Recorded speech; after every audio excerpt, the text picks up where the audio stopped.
Hi guys, welcome back to the channel. If you're watching me for the first time, my name is Seed and I'm super excited to meet you. Okay guys, we're checking out a video today and this one is titled How Similar Are Finnish and Estonians. Okay guys, I'm super excited to check this one out. I really kind of want to see what this video holds. Okay, someone actually recommended this video and I'm here to check it out. If you're super excited as much as I am and you haven't subscribed to the channel yet, please smash the like button, subscribe to the channel, and turn on that notification bell, guys, so you don't miss out whenever I upload a new video. Okay, to my returning subscribers, hey, I love you guys so much. Thank you guys for always tuning in. Without wasting much of your time, guys, let's check this video out.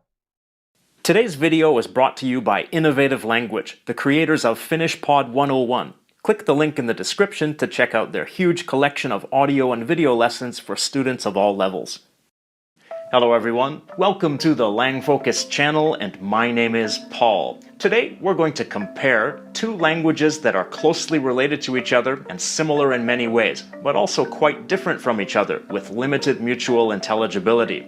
I'm talking about two non-Indo-European languages of Northern Europe, Finnish and Estonian. Finnish and Estonian are both members of the Finnic group of languages, along with Karelian, Ludic, Veps, Ingrian, Votic, and Livonian. Their most recent common ancestor language was late Proto-Finnic, around 2,000 years ago. Finnic is a branch of the Uralic language family, so they are both more distantly related to Hungarian as well. Since Finnish and Estonian have been developing in different directions for 2,000 years, they are now fairly different, with Estonian being much more innovative, while Finnish is more conservative. In other words, Estonian has changed more. They're not mutually intelligible for the most part, aside from basic general vocabulary. Estonian speakers generally understand Finnish better than Finnish speakers understand Estonian because of exposure to Finnish media, though I understand that this is much less the case among the young generations today. Let's look at a few common phrases in either language and see what's similar and what's different about them. Hello, in Finnish, Hei, and in Estonian, Tere, or tervist. this word literally means health. The T here is a partitive case inflection. Partitive is the case used for direct objects when they are partial objects rather than complete ones. Tere, Is a contraction of, tervist. but Finnish also has the formal word terve, for hello, which literally means healthy. This is a cognate with the Estonian word, tervist, except terve is an adjective rather than a noun. In Estonian, Tere, is used with many greetings, while in Finnish, hyvää, is used. Estonian has a cognate of this word. hea. They both mean good. Good morning. In Finnish, hyvää huomenta. this noun is in the partitive case and is a literary word for morning in Finnish. In Estonian, Tere hommikust. here you can see that these two words are cognates and both come from Proto-Finnic, homen. But the Estonian word is in the elative case, which is used with the sense of from or out of. Good day or good afternoon in Finnish Hyvää päivää. and in Estonian. Tere päeväst. Again, here you can see that these two words are cognates. These cognates reveal an important difference between Finnish and Estonian. Finnish uses vowel harmony, while Estonian no longer uses vowel harmony, except in some archaic expressions. In Finnish, there are three classes of vowels: front vowels, neutral vowels, and back vowels. If a word contains front vowels, it cannot contain back vowels, and vice versa. This also applies to the word's suffixes. Päivää, This is a front vowel, so aside from this neutral vowel, the other vowel is also a front vowel. Päeväst. Here we see a front vowel and a neutral vowel, but there's a back vowel in the suffix. This word doesn't exhibit the same vowel harmony as the Finnish word. But it's worth noting that vowel harmony may be seen in southern Estonian dialects. Good evening in Finnish hyvää iltaa. and in Estonian. Tere õhtust. In this case, these phrases contain no cognate words. What's your name? In Finnish, Mikä sinun nimesi on? word for word, what your name Sinun, is the genitive inflection of the personal pronoun. sinä, Sinun also has a short form that is used in informal speech. sun. Mikä sun nimes on? In Estonian, Mis sinu nimi on? Just like in Finnish, Estonian quite also has similar. a short form of the genitive pronoun. Mis su nimi on? Whether we use the long forms or the short forms, you can see that the Finnish and Estonian sentences are pretty close to each other. One difference is the word for what. Another difference is the form of the word for name. In Finnish, the basic nominative form is nimi, like in Estonian. But in Finnish, there are special possessive forms of the nominative. When there's a genitive pronoun to show possession, a corresponding possessive suffix is added to the end of the noun. And in this case, it changes the final vowel, though that doesn't always happen. The full suffix, si, is used in formal written Finnish, while a shortened suffix is usually used in spoken Finnish, or the suffix is dropped. mikä sun nimi on? When the suffix is dropped, it's more like the Estonian sentence. Possessive suffixes disappeared from Estonian in the 17th century. So whereas in Finnish you can say a possessive sentence without the genitive personal pronoun, in Estonian you need it.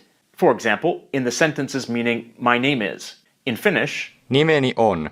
here there's no genitive pronoun, but there's a possessive suffix. In Estonian, Minu nimi on? here there's a genitive pronoun, but there's no possessive suffix. False friends. So far we've seen that some words are different and other words are cognates, while those cognates often have different forms or different inflectional forms. But as with most languages that are closely related to each other, there are also some false friends, cognates that look and sound similar but actually have different meanings. For example, in Finnish, Koristaa. means to decorate. The Estonian word Koristama. means to clean. Oh. The core meaning of these words is Yeah, to two make opposite beautiful. meanings. So you can see how that developed into both of their present meanings. In Finnish, Maja. means a shelter or a treehouse, and in Estonian Maja. is the regular word for house. The Finnish word Huone. means a room. The Estonian word Huone. means a big building. The Finnish word Hytti. means a cabin, but a cabin on a boat. The Estonian word Hytt. means a hut or a shack. Both of these words are Germanic loanwords, the Finnish one from Swedish and the Estonian one from Old High German. The Finnish word Raamattu. means Bible. The Estonian word Raamat. Guys, book. they are, The word for book in they're quite Finnish similar, is, guys. Kirja. and the word for Bible in Estonian is. Piibel. Finnish is much more conservative in its vocabulary, meaning that there have been strong efforts to use Finnish words or coin new words from Finnish roots instead of adopting loanwords for modern objects and concepts. For example, in Estonian, the word for telephone is. Telefon. Finnish had the word Telefoni. but replaced it with. Puhelin. Estonian contains many loanwords, especially from Middle Low German and German. Finnish sticks to its Finnish roots for most of these. The word for kitchen, in Finnish Keittiö. and in Estonian. Köök. The Finnish word was coined in the 19th century from the word meaning to cook, plus a suffix that forms nouns from verbs. The Estonian word comes from. This is quite interesting. This is an educative video. Thank you for recommending this video, okay? I think I am going to learn Finnish someday because, guys, I'm really interested in getting to know them. All right. And, guys, I used to think, or I still do think, Finnish language is one of the most difficult languages to learn. Okay, guys? But I really cannot wait for that time when the time will come that I'll actually get to learn Finnish. Okay, this is interesting. From Middle Low German. Where Finnish does use loanwords, they're often from Swedish, as we saw in a previous pair of false friends. Another example is the words for doctor, in Finnish, Lääkäri. which comes from Swedish, and in Estonian, Arst. which comes from Middle Low German. Grammar. Finnish and Estonian have many grammatical features in common. Both Finnish and Estonian are synthetic languages. That means that meaning can be added to a sentence by adding additional morphemes to a word, rather than adding additional words. Both have a combination of agglutinating and fusional elements. Though Estonian has become somewhat less synthetic with the loss of some inflectional affixes, like the loss of the possessive suffixes we saw before. Another example is that Estonian verbs, in their negative conjugation, have no affixes showing person, making subject pronouns necessary, unlike in Finnish. Neither language has grammatical gender. There are no masculine, feminine, neuter distinctions. Neither language has articles, like the or a in English. For example, in Finnish, Talo. means either the house or a house. And also in Estonian, maja, means either the house or a house. Both Finnish and Estonian have both prepositions and postpositions. Neither language has a separate future tense. The simple present is also used for the future. For example, these sentences can mean either I study English or I will study English in Finnish Opiskelen englantia. and in Estonian. ma õpin inglise keelt. But the Estonian sentence actually needs some more context in order to be interpreted as future tense. If you add an adverb of time, like tomorrow, then we'll know it's future tense rather than present tense. homme õpin inglise keelt. Without that context, the word hakkan could be used to indicate the future. It literally means start, but is used like going to in English. ma hakkan inglise keelt õppima. Finnish and Estonian have similar case systems. Finnish has 15 cases, while Estonian has 14, though there are 2 others that are sometimes included as well. There's no accusative case on the Estonian list, but as in Finnish, the accusative form is the same as either the nominative or the genitive form. Grammatical differences. The inflections are different between the languages, of course. We saw some examples of that before in verb conjugations and in case inflections. Estonian syntax has some influence from Low German and German. For example, Estonian often uses postpositions, whereas in Finnish a case would be used. For example, the phrase meaning on the table in Finnish Pöydällä. and in Estonian. laua peal. The Finnish noun is in the adessive case, which gives the meaning of on or at. In Estonian, there's a separate word, a postposition, meaning on. In Finnish, subject pronouns are normally left out for the first and second person, except for emphasis, but the third person is required. That's in the written formal language. In casual speech, the pronouns are normally used, though not always. In Estonian, they're more often left out in casual speech. For example, these sentences mean I read a book. First in formal Finnish, Minä luin kirjan. and in informal Finnish, Mä luin kirjan. and in Estonian, with the pronoun ma lugesin raamatu läbi. and without the pronoun. lugesin raamatu läbi.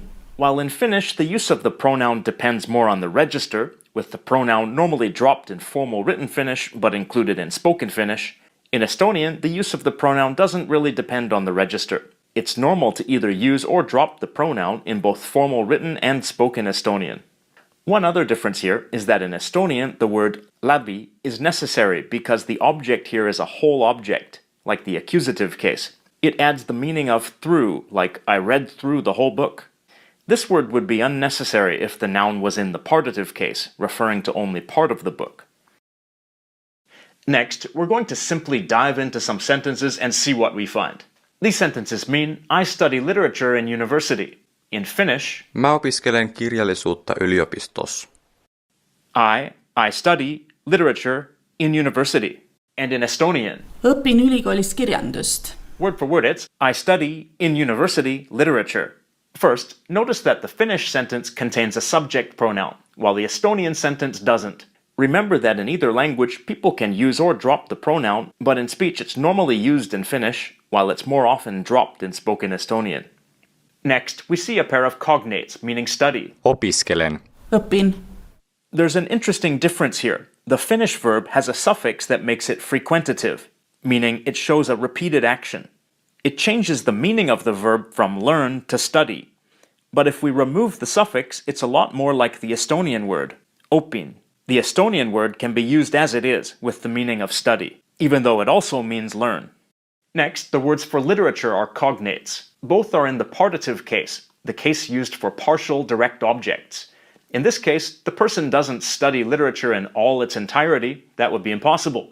The person studies only part of the literature available, so the partitive case is used. But obviously, even though the same case is used in both languages, the inflectional forms are rather different. Next, the words for university are different, though both are in the inessive case, which adds the meaning of in. Note that the inflection of the Finnish word is an abbreviated colloquial form. It matches the informality of the sentence shown by the short pronoun. And one more sentence. If you drove more slowly, I would be able to read the map. In Finnish, Jos ajaisit hitaammin, niin pystyisin lukemaan karttaa. word for word it's, if you would drive more slowly, then I would be able to read map. And in Estonian, kui sa aeglasemalt sõidaksid, saaksin kaarti lugeda. Word for word, it's if you, more slowly, you would drive, I would be able to, map, read. First, we see different words meaning if. Here, Finnish has no pronoun, which tells us this is likely more formal Finnish. In Estonian, the pronoun is present, which is common in both formal and informal registers. Next, we see two different verbs meaning drive, but both are in the second person singular conditional. I'm sure you noticed the difference in word order. This is interesting because in Estonian, the verb comes at the end of the if clause. This likely shows the influence of Low German or Old High German. In German and Low German, the conjugated verb comes at the end of subordinate clauses, of which if clauses are one type. If we skip ahead to the second part of this sentence, the main clause, we also see word order that looks Germanic. The auxiliary verb is at the beginning, and the lexical verb comes at the end of the clause. The auxiliary verb is not in second position, as in German or Low German, because the subject pronoun is dropped here. But we did see that word order before in this sentence. Ma hakkan inglise keelt õppima. Here, the conjugated verb is in the second position, and the second verb comes at the end, as in German or Low German. Next, we see two different comparative adverbs meaning more slowly. In Finnish, adverbs are formed by adding sti to the inflecting form of the adjective. Then, to form the comparative adverb, sti is replaced by min. In Estonian, the stem of adverbs is the genitive singular form of the adjective.